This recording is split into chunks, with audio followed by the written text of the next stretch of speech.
Hi there, I'm Ridley Scott. I'm excited to be introducing the Author of Beltraffio, a drama made for television by my brother Tony Scott in 1974 and recently rediscovered by the BFI National Archive. Dolcino! Come to your papa. No, darling. She won't let him. I had developed a company called RSA in 1968, which had become very successful, and Tony joined me 6 years later after completion of his course at the Royal College of Art Film School. Although we made television commercials at RSA, we both had serious feature ambitions, which had been demonstrated by Tony's first short, One of the Missing, in 1969.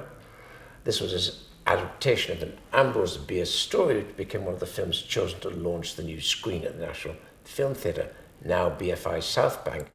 Tony and I decided that with the success of RSA, we could now afford to start a separate company called Scott-Free Films, and therefore would have the capability of developing material for us to direct. When TF1 in Paris invited us to partner in one of the 5 films celebrating Henry James, the Author of Beltraffio was ours to produce, and so doing we chose Robin Chapman to adapt it into a screenplay. This was a great opportunity for both of us to expand our directing ambitions into long form. So, as brothers, we had to toss a coin as to whom would do the first directing gig. Guess who won? James is an admirer of mine. Indeed. That must be very pleasant for you. Mrs. Gresham, such a splendid hat. You've come just in time, Mark. I've been trying to convert Beatrice to chrysanthemums, but she won't budge. Dolcino, come and shake hands with our guest. Mark is perfectly well as he is. I want to shake hands.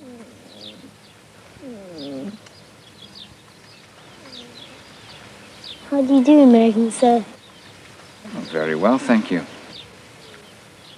Beltraffio was a story that depended on complex psychological subtext, but just as importantly, needed the intense atmosphere that Tony did so well in his previous work.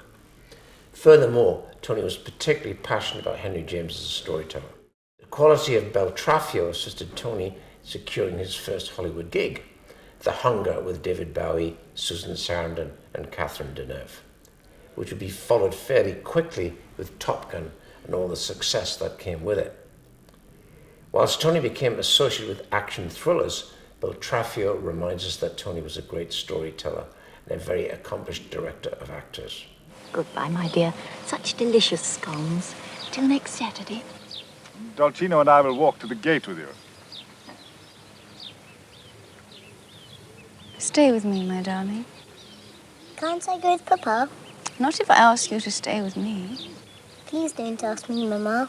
I must ask you if I want you to. Come here, darling. What does Papa say? Let him choose, Beatrice. I don't think I can choose.